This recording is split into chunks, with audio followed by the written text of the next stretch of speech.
According to Fortune 100, 60% of all recruitments are either internal referrals or internal hires. Staff are referring or staff are staying. This guy, however, is clearly not referring anybody to the place that he works. What's going on here? So, because we are human-centric in our approach, we are innovators in our thinking, we're very curious about how people behave. We're very curious about what makes people feel the way they do. So we Googled this statement, "My job makes."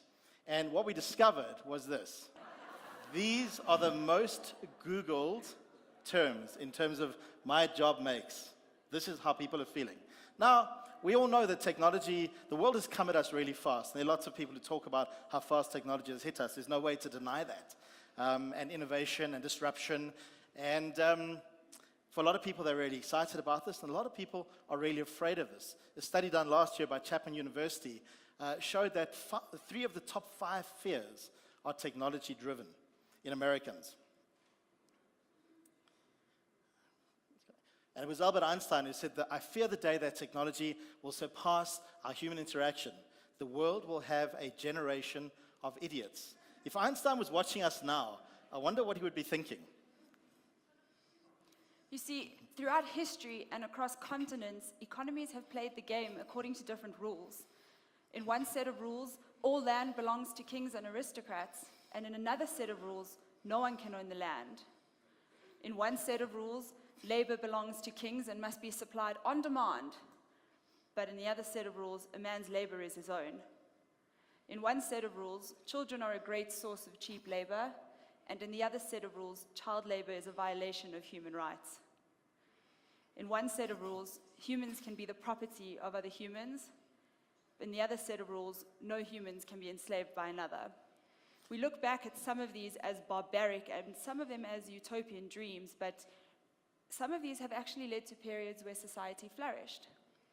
Undoubtedly, one of the failed rules of today's economy is that humans are expendable. Undoubtedly, this is a failed rule. The evidence is in. It's time to rewrite the rules. We need to play the game of business as if people matter. We have a situation where business is ignoring the fact that we are still human beings craving and being impacted by human experiences, responding to human experiences. Now, this might be your organization, forgetting that people are still people. So when we go out to lunch, those of you who are craving steak, sushi, or pie will be given a little LG block and a pair of goggles, and that will be your lunch. The rest of us, hopefully, will be having real food. But human experience is being changed forever. For those of you who are excited about the LG moment that you might be able to have, you're possibly customers for this. It's important to remember, we are still human beings. We are still very much human. And so we find ourselves at this intersection, the intersection where innovation meets culture. And it's an interesting place to be because culture is damn tricky and innovation is far from obvious. So if you want to become a company behaving awesomely, it starts with having an innovation-ready culture. And the adoption of innovative behaviors has to come first. You change the culture by becoming innovative, not the other way around. Again, you change the culture by becoming innovative, not the other way around. You see, innovation is so much more than just a good idea. It's a whole lot more than a brainstorm, tossing ideas around, just thoughts and imagination. And it's not a room. You don't create a room and then a room doesn't make you innovative. They're all parts of the bigger picture, though. Innovation, however, is the translation and the implementation of an idea. And these ideas are usually founded against challenges, real human challenges. Innovation is experimentation. Innovation is courageous. Innovation is awareness. And innovation is very much intention. Companies behaving awesomely, and this is our definition that we work with, are where people are stoked, things really work, we're all clear on what matters, and we're constantly curious. And it's inside this space that exceptional business outputs and crazy, crazy kick-ass innovation lives. Innovation and innovative organizations that are accessing people at their highest level of contribution. This is where you're tapping into the superpowers, the real potential people have available to them.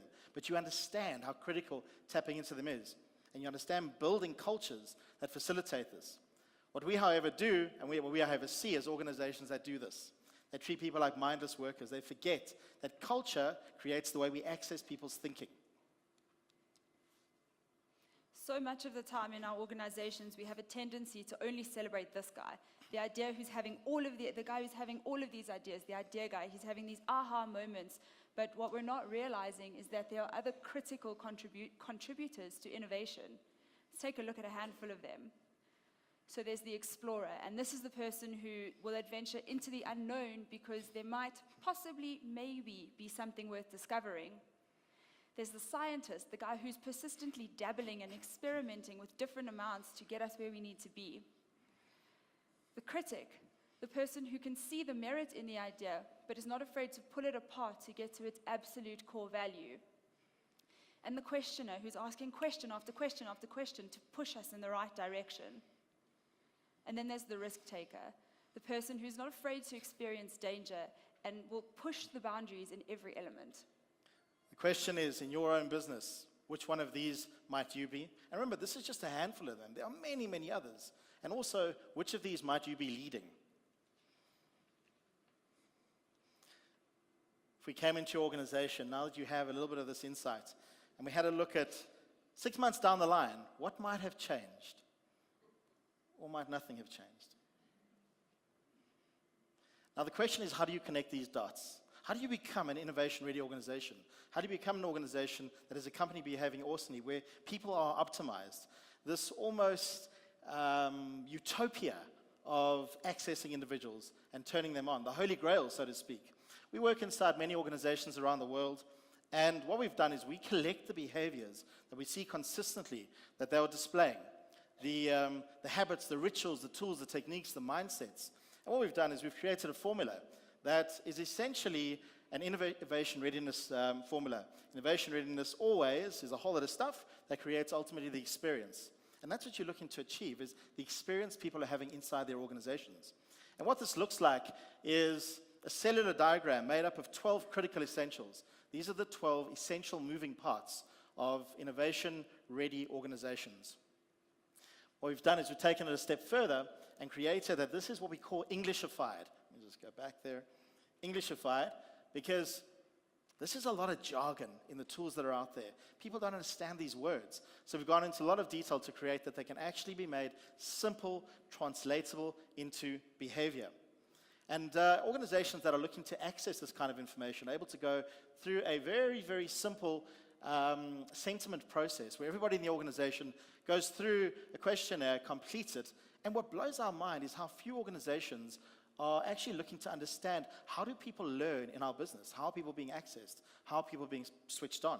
By going through these types of questions. Ultimately, this pops out a radar diagram which gives you this type of input. This one specifically shares employee sentiment against senior management sentiment, and you get to see what are the differences in experience against those 12 essentials that the people in our organization are having, and how close or how far are we from being innovation ready, from being accessed, from inclusion, which is ultimately where innovation lives, including everybody in the process. Now, it's really important to understand that none of these elements live alone. They are all part of impacting and influencing each other. If just one is slightly off kilter, the impact on all of the others is significant. So as a leader, you've got to have your eye on all of the critical moving parts that creates that people are being accessed, are being included, or are being switched off. So if we take a look at just one of these, if we look at trust, which is the idea that we firmly believe in the reliability and ability of each other at each and every level, and we have each other's backs. Why this is important is because trust makes failure safe.